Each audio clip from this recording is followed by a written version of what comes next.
Welcome back to MSNBC Saturday. I'm Richard Louie in for Alex Witt. There is no agreement in sight in the big debt ceiling fight in Washington. The deadline looming for what could be the first ever default in U.S. history.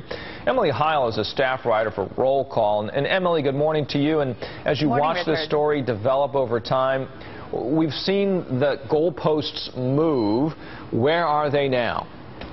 Well, right now we had a week of negotiations, and, forget Carmageddon. We've got our own gridlock going on right here in Washington on the other coast. 5 days of negotiations and no agreement.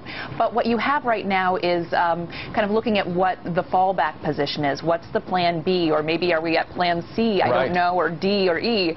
But kind of looking ahead to what's possible.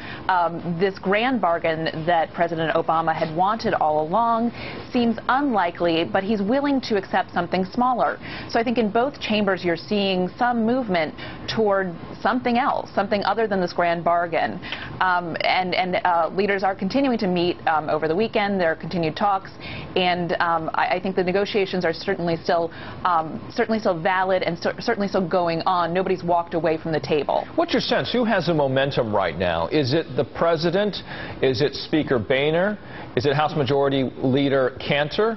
Is it the Senate Majority Leader? Who has the momentum right now, you believe? This is interesting. This is one of those moments where I just don't see that anyone has momentum. I think that, putting all these pieces together, if anyone has an advantage right now, I think it's the negotiations going on in the Senate, and people are looking to Mitch McConnell and Harry Reid to come up with some sort of bargain that they can get through their chamber, that the House might be able to hold its nose and pass, and everyone can walk away from this feeling like they got something. House leaders, too, are coming up with a plan to put a bill on the floor this week that would assuage conservatives and the sort of Tea Party base that Republicans are kind of nodding to right now.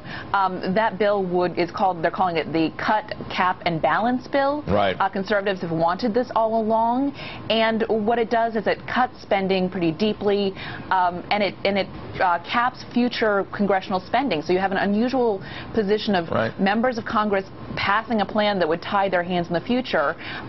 But this might be the kind of thing that would allow conservatives to feel like they got their vote, they had their moment.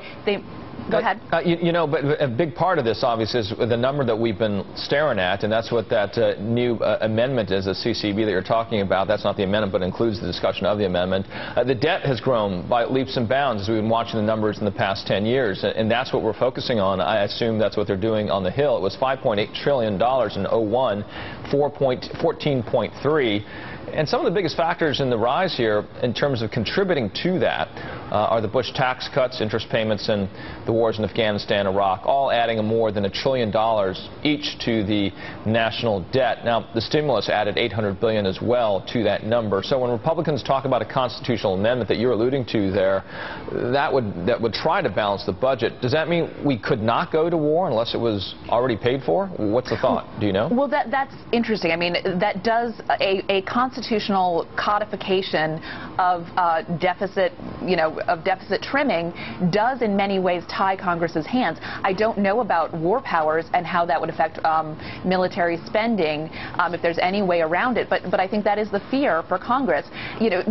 All branches of government are so loath to give away power, and I think that's one strain of thought against this constitutional amendment, is that Congress in many ways tries to grab as much power as it can, and this limits its ability to spend at moments when it might need it.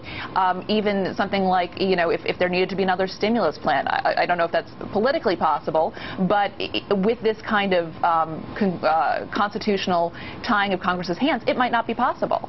All right, we will be watching along with you. Emily Heil there from Roll Call. Thank you. Glad to be with you. Maybe